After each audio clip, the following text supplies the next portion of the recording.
Welcome to Sports Talk. I'm Ed Gottwals along with Lizzie Arbogast. The preliminaries are now over. The non-league games are done. Now we're into the division games starting on Friday. This is the real season, I guess. Yep, this is where it gets going. Yep, and we start off with a pretty big one in the Mid-Penn Commonwealth Division. Chambersburg travels to Central Dauphin, 7 o'clock game. We'll go through the rest of the games here and we'll come back and talk about each one. We also have, locally, we have Waynesboro at James Buchanan at 7 o'clock, the suddenly red hot Rockets. Shippensburg is at West Perry, and Greencastle is at Gettysburg, all 7 o'clock games. And then Saturday, Mercersburg Academy travels to Sidwell Friends. Going back to Chambersburg CD, they have not beaten CD for 18 straight games, Wow. which I really couldn't believe when I went back and looked that up, but that's a long time. That's a very, very long time. Yeah, I would say they're overdue. Well, this is their first big test of the year, too. Yes. So it'll be interesting to see. Coach Saunders hasn't been too happy with the last 2 weeks, so it'll be interesting to see if they make some improvements there. Yeah, I think the early season schedule is not doing Chambersburg any favors because Central Dolphins had a couple of good tests. They played Manheim Township and Right. Bishop McDevitt. It's going to be very interesting to see how they react because it's a whole different brand of football. Exactly. And Central Dauphin might be a little bit down this year, but they still got a quality team, and they're one of the teams that are expected to beat Challenger along with Chambersburg. Right.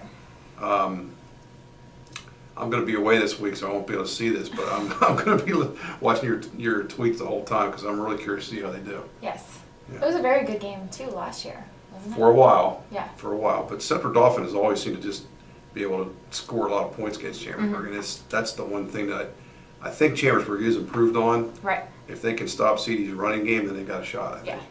So. Okay, Waynesboro at James Buchanan. You just did a preview on this, so I'll let you run with this one. All right. Well, JB snapped their 20-game losing streak last week. Waynesboro is winless so far this season. I know that they really want that ever elusive first win of the season. But Waynesboro, I think a big key is just going to be turnovers. I mean, Waynesboro turned the ball over 3 times last week. JB, I believe, had 3 turnovers in their favor last week. 5. Five, Okay. yeah. 3 interceptions. Yes. So I think that's just going to be really key. If Waynesboro can control the ball a little bit better, the way they had the first couple weeks, then they, might be able to make a game out of it. Yeah. It should definitely be a good game. Oh, I think it's going to be relatively close, yeah. Yeah, JB, I think that they gave up some yards last week, but they always seem to be able to make the stop when they had to. Yeah. And they put up some yards. Yes, they did. And Camp Hill is not, I mean, they're 1-2 now, but they're actually 2-1 because they won a game. They had to forfeit then. Right. So that's, the fact that JB beat them is pretty good. It's not just, Right. They're no slouch. Right, it's not like a Carson Long or something. No offense to them. So, then we have Shippensburg at West Perry, and Ship is coming in with their first win, and West Perry has yet to get one. So Right. Ship's got to keep that going, I think. Yeah, I think Shippensburg had, just a tough go of it the first couple weeks, and they're starting to work out some of those kinks.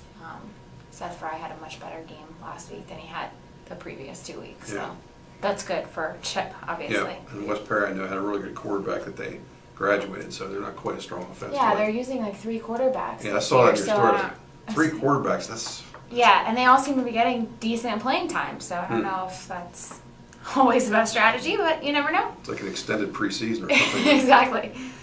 Greencastle at Gettysburg. Greencastle has played like 2 really good teams and 1 not so good team, so this might show more like what they're about, I think, this week. Yeah. Gettysburg is, they're probably pretty close, I would think. Right. But I do think that Greencastle, they really have started to get their run game going the way that they want to, and if they can keep up that this week, then they should be good to go, I think. Yeah, Gettysburg has given up a lot of points, no question Yeah, of that. that's the issue. Okay, and Mercersburg Academy, coming off a win last week, is at Sidwell Friends. I know we don't know much at all about Sidwell Friends. They're in Washington, D.C., we know that. They are. The president's kids go there. Both of them have won 1 game this year, so Mercersburg did pretty well last week, I think, both offensively and defensively. So, yeah. I think the key for them is just stay healthy because they don't Right. have a lot of bodies up there. So. Yes, exactly. Okay, Friday's game on live stream is going to be Waynesboro at James Buchanan. If you want to watch that, you can find it on GameTimePA.com. And so until next week, enjoy the games.